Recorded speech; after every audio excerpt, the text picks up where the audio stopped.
मानि थाखाय होनोबा आं ओरैनोथ' टिचार जबबो मावदोंमोन प्लास आं बिराद हेल्दी मटि जाबायमोन ना बेखायनो फिल्म लाइनाव एसे खामानि मोनथ'वाखैमोन दा डाइट खालामबाय मेनटेन खालामबाय नायफिननि र' उनावहाय प्रजेक्ट मोनोबा डेफिनेटलि मावगोन आंनि नामा पामफुलि गयारि आं क'क्राझारनि क'क्राझार मैदेर खर'नि आलायारन थियेटाराव नै आं देग्लायसो हाबदों बेनि आगोल 2018 to 19 सोरां मन्जआव दंमोन आरो आलायारनाव मोजाङानो मोनदों जेबो उसुबिदा मोनथ'वाखै बाट एसे टेकनिकेल प्रब्लेम बेनो आरो बेबो लासैनो जालांगोन खोमा मेन रलावनो औ नाजानोसै बबेसिम मा जायो उनावफोर मोजां जुदि माबा प्लेटफर्मनि आसा खालामदों जुदि फैयोबाथ' आरो जुदि ओंखारोबाथ' डेफिनेटलि खालामलांगोन मोजां कुइसन खालामदों रायजोफ्रा किसुमान सापर्ट खालामो बाट किसुमान ओरैबायदिबो दङ जाहाथे थियेटारखौ माने नायफैनानै बाखिखिनि मोजां नायलांबाथ' अरजाया खिन्थु माखासे बिराद लेथ्रा वार्डसफोरबो बाहायो आरोना बेखौ एसे सानै हयै थारमाने मानसिफ्रा बुंबा मोजां आरो मानो होनबा बुहुत फेमिलि गोनां नायफैयो सोरबा बिमा बिफाजों उन्दैफोरबो नायफैयोना बे खेथ्रआव आरो माखासे दानि यां जेनेरेसन गथ'फोर सेंग्रासाफोर बिसोरो थारमाने मालाबानि समाव आरो बिसोरखौबो मा बुंजोबनो सोब गथ'फोरखौ बुङाखै आं किसुमान गथ'फोर दं बुहुत लेथ्रा वार्डस बुङो बेखौ जों एसे बोरैबा मोनो आरो गाज्रि दुखु मोनो आरो गाज्रि मोनो आंल' नङा बुहुत आर्टिस्टफ्रानो गाज्रि मोनो आरो मानि थाखाय होनोबा आं ओरैनोथ' टिचार जबबो मावदोंमोन प्लास आं बिराद हेल्दी मटि जाबायमोन ना बेखायनो फिल्म लाइनाव एसे खामानि मोनथ'वाखैमोन दा डाइट खालामबाय मेनटेन खालामबाय नायफिननि र' उनावहाय प्रजेक्ट मोनोबा डेफिनेटलि मावगोन बेखौथ' आरो आं फार्स्टआव आं फिल्म लाइनावनो खामोन स' थांफिनगोन मोजां जुदि मोजां डाइरेक्टर स्क्रिप्टफोर मोनोबा डेफिनेटलि आं खामानि मावफिनगोन फिल्माथ' बहुतआनो दङ दा सानबा 20सो जागोन खोमा एलबामबो दं खिन्थु आं बांद्राय हिसाब लाया र' बे साननायथ' जेबो नङा जोंथ' आर्टिस्ट हिसाबै जेरावबो जों कालचारखौ मोजां मोनो आरो आं थारमाने फिल्म लाइनखौबो मोजां मोनो आरो थियेटारखौबो मोजां मोनो थियेटारखौ मानो होनबा थियेटारखौ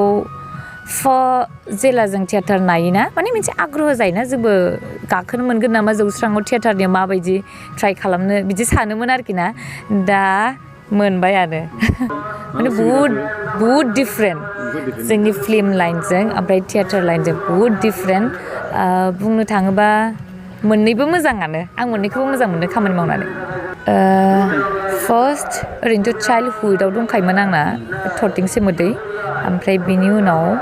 एलबाम मिस कल ओमफ्राय बेनि उनाव फिल्मा फार्स्टआ जाहैबाय बे बिजनिनि सुकबिर कार्जिनिमोन आरोखि खामग्लिनाय गोसोमोन खोमा आं नामखौ माने मोननै खामखांनाय गोसोबो दं ओमफ्राय कनफिउस जाबाय जायखिजाया बिसोर मोननैजों मोनसे खामग्लिनाय गोसोमोन बुंनो थाङोबाथ' आं उन्दैनिफ्रायनो कालचाराव ओंखारखादोंमोन दा मायथाइखौथ' मिथिला बाट आं क्लास 7निफ्रायनो आं फिल्माव हाबखादोंमोन आरो सावथुन मुलुगनि माथो जेबोथ' आं रावखौबो जेबो बुङा बाट सावथुनाबो थिगैनो दं आलायारन थियेटाराबो थिगैनो दं आं मोननैखौबो मोजां मोनो बाट मेसेजआ बेनो जे जाहाथे थियेटारखौ नायफैयोबा मानसिफ्रा एसे बै लेथ्रा खोथा बुंनायफोरखौ एसे बुङाबा मोजां जागोनदां बेनो आरो दानि यां जेनेरेसननि गथ'फोरखौ मा बुंनो बुंबाबो दाय बेनो आरो बयबो गाव गावबागाव बुजिलायनांगोन बेनो दा होनथ'लायला दा नांथ'ला दे होनथ'ला खोथाया बेहायनो फैदों जुदि बायसान्स जुदि लकडाउन जायोबा दाथ' हेमन्त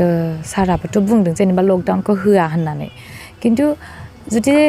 कर'ना भाइरासआ जुदि बारानिफ्राय बारा जायोबा जोंथ' मानिनांखागोनबो जुदि लकडाउन जाथारोबा आरो मा जोंनिल' थियेटार नङा माने एसामिस थियेटारबो दं आरो जोंनि बर'नियावबो दा नै सोरां मन्जु थियेटार दं आलायारन थियेटार दं आरो एसामिसफोरनिबो थियेटार दं दा जुदि लकडाउन जायोबा जों आर्टिस्टफ्रा मा जागोन जों दा बर्थमान जा थियेटाराव जे हाबनानै दं जुदि लकडाउन जायोबा जों मा मावहैगोन बे जादों दा सरकारा मा खालामो जोंखौबोथ' एसे नाहरनांगोन ना थियेटार लाइननि मानसिफोरखौबोथ' एसे नाहरनांगोन दा आं खावलायनो सानो जोंनि प्रमद सारा मा डिसिसन लायो एसेबाबोथ' जोंखौ नायहरनांगोन थियेटार लाइननिखौ बे औ मानो होनबा बुहुद थाइ जायगायाव पारमिसननि थाखाय माने मा होनो बिदिखौ पारमिसन मोनाखै आरो बुहुद खस्थ'जोंसो मोनदों खोनानायाव जागोन खिन्थु लकडाउन जायोबा बुहुद प्रब्लेम फैगोन जों आर्टिस्टफोरनि थाखाय दिनै नायजाबा केम्पासाव बिनि सावगारि